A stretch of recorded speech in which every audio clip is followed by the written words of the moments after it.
This is the culmination of years of training!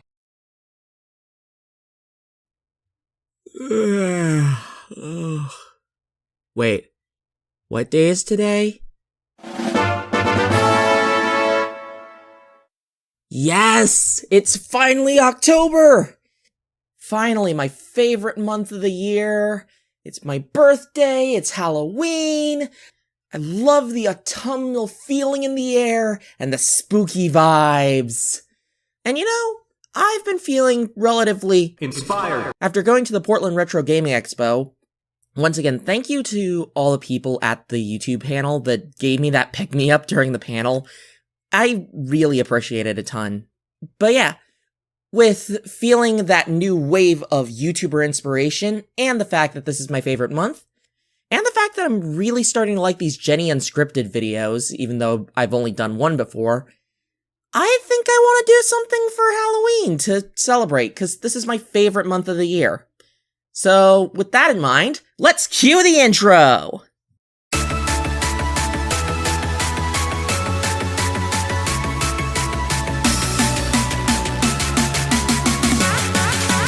Three, 2, 1, go!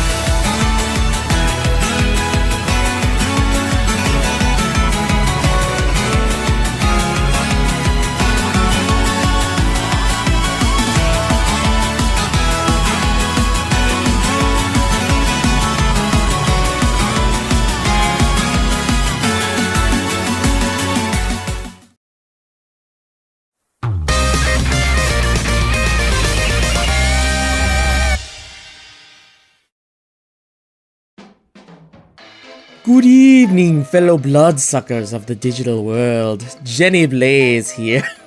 I'm gonna stop that accent real quick. But yeah, hello everybody, Jenny Blaze, and it is finally October, my favorite month of the year.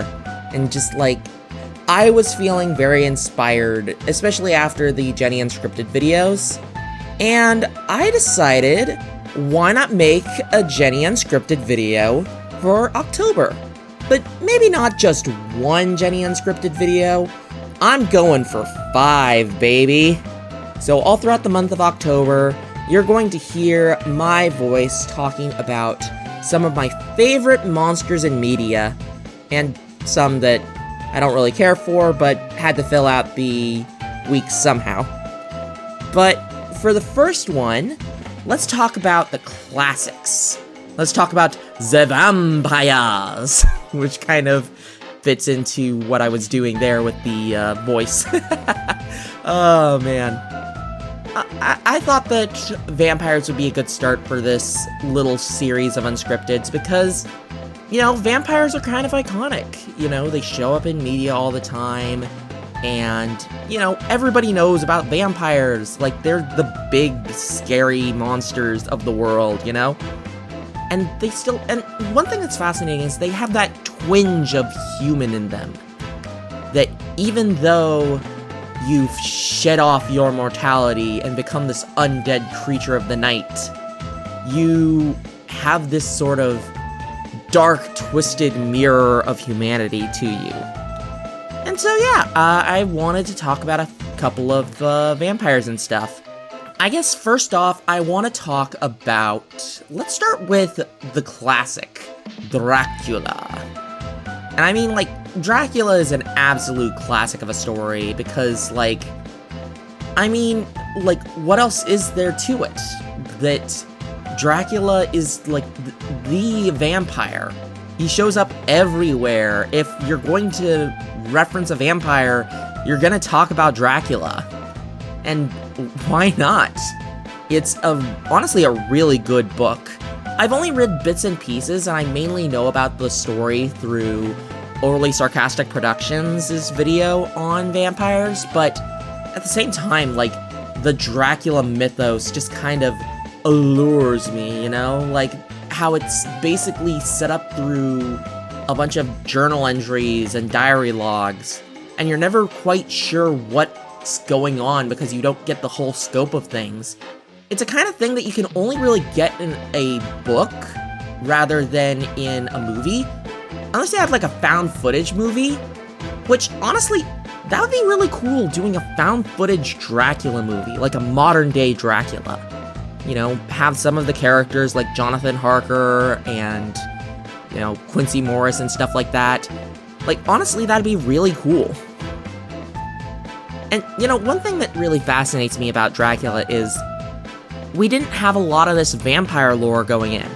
We had, like, a couple of vampire fiction, mainly, I forget the name of it, but it's called The Vampire. I forget who wrote it. Hang on, let me... right, it's John William Polidori who wrote The Vampire. And that's kind of like the big one that people know of. I mean, well, obviously people know more about Dracula, but yeah, it's like, you know, it's one of the big vampire stories that got vampires on the map, you know what I'm saying? And so, yeah, like, it's really cool. I mean, we had Camilla, which, oh, Camilla's a whole other thing. I haven't read Camilla, but considering that, or, I think I'm saying it wrong, I think it's Carmilla, God, Jenny. You watch the Castlevania Netflix series, you should know this stuff. But yeah, like, Carmilla was definitely another, like, big inspiration for vampire fiction, and honestly, I find Carmilla very fascinating because it's kind of like the start of the lesbian vampire stories, essentially, in which, you know, as a lesbian myself, I can appreciate that. I mean, at the same time, I feel like with lesbian vampire stories, it's showing like, oh, these lesbians are cruel seductresses, which, 1800s, why are you so homophobic and transphobic and racist? Anyways. But yeah, but Dracula is kind of the big one, essentially. Like, it's the big vampire story, and it's very clever with its storytelling. I mean, there's a reason why Castlevania was inspired by it, in which, let's actually get into that really quick. So, my first experience to Castlevania was with the Netflix series, and I absolutely love the Netflix series. It's so good.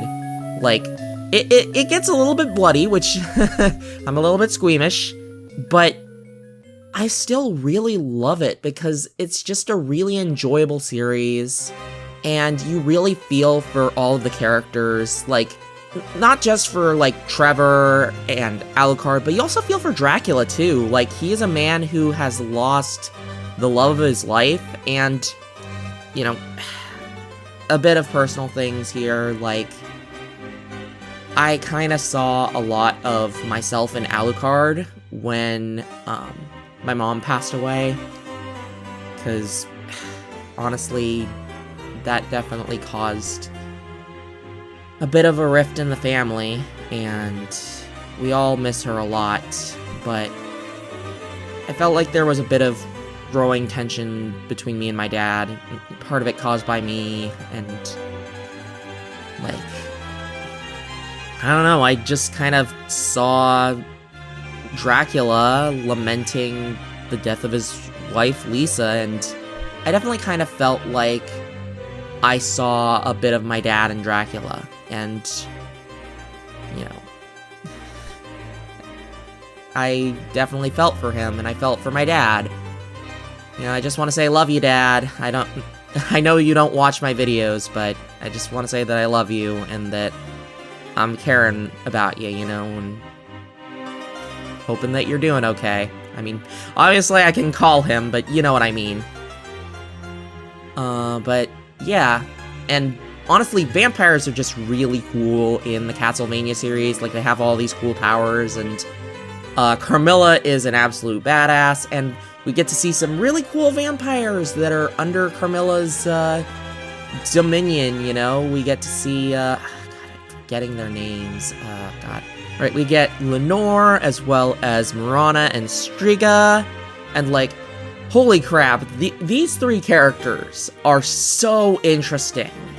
Like, Lenore, you kind of, like, feel like she is, like, the soft, sympathetic one of the four sisters, but then you realize that she's just as sadistic as the rest of them, and it makes her an interesting antagonist with how she messes with Isaac, you know?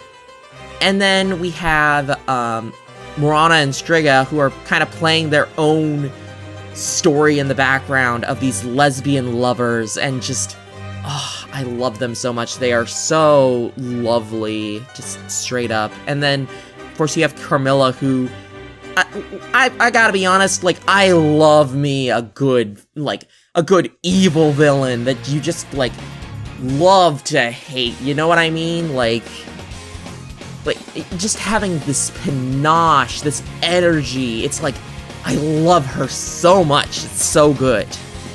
But yeah, and of course, we can't forget about my boy Alucard. Like, even if he's a Dompier, he is still, like, a very powerful vampire, and that kind of ties into the games because, you know, one of the first games that I played after watching the Netflix series was Symphony of the Night, and, like, holy crap, Alucard is such a badass. Like, I love him so much, and he has all of these cool different powers.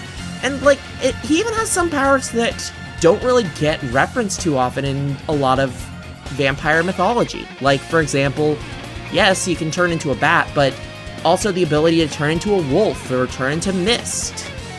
And, you know, that's one thing that I like about vampire powers, is that there's a lot to them that are really interesting. And, you know, sometimes they're harmed by sun, sometimes they aren't, sometimes you go to the Twilight universe and you have a bunch of stuff. You know, quick aside, I just want to give a dishonorable mention to the Twilight vampires. I know that, like, it's been done to death that everybody hates Twilight, but the Twilight vampires make no sense. Why do they sparkle? Why is it that they... I don't know.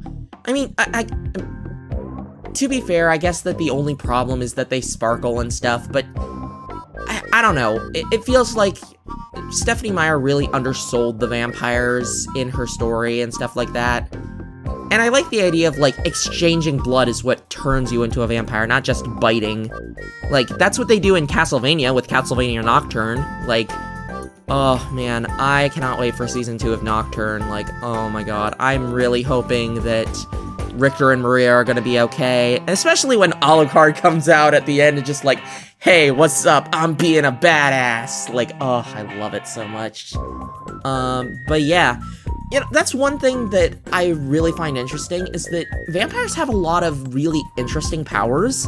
Like, one example, and taking this from Overly Sarcastic Productions' vampire video, is their ability to ride on moonbeams. Now, admittedly, I have no idea what this even means, but I remember when I did a tabletop RPG campaign for Monster of the Week, and I had the final antagonists being vampires. I kind of took a few of those elements and I basically made them, I kind of, like, twisted them around a bit, admittedly making it that you just have to pierce the heart rather than just a wooden stake. Probably takes away some of the point, but hey, I didn't want to make it completely overpowered for my players, but one of the things is how I interpreted the riding on moonbeams thing is I basically made it so that the vampires could teleport in moonlight, and that's one way that I like seeing it. But yeah. Quick honorable mention to the vampires in Anne Rice's Vampire Chronicles, because they do seem really interesting. Main reason why I'm only giving it an honorable mention is because my only exposure to it is Dominic Noble's interview with the vampire, Lost in Adaptation, as well as the follow-ups on Vampire Lestat and Queen of the Damned. But I do think that they are really cool. Lestat is an interesting character, as is Louis, and pretty much all of the vampires, at least from what I've heard. Like I said, I still need to read the book, or watch the movie, or watch the TV show, though I heard mixed things about the TV show. But the last thing I want to get to is basically the show that kind of got me into vampires as a whole, and that is the show My Babysitter is a Vampire, which was a Canadian show that I remember watching the entirety of the show with my best friend Becca. Shout outs to Becca if you're watching this. Love you, bestie. I miss you. Hope you're doing well. But yeah. And I love the idea of just, like, having this supernatural show where 3 of the main cast are vampires, though, my god, Erica is borderline antagonist territory. Like, she turns into such a jerk. Like, my god.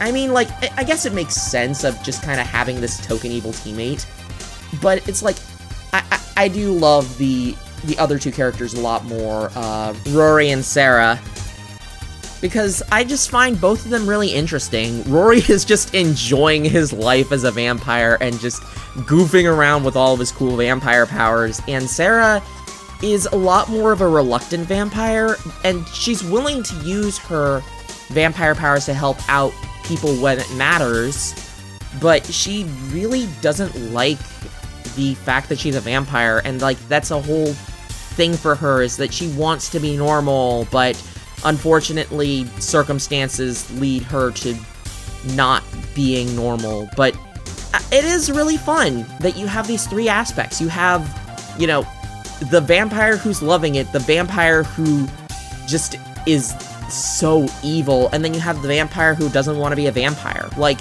these 3 definitely, like, sort of, I guess they sort of embody, like, 3 ways to look at a vampire. Do you double down? Do you revel? Or do you reject it and try to become human again?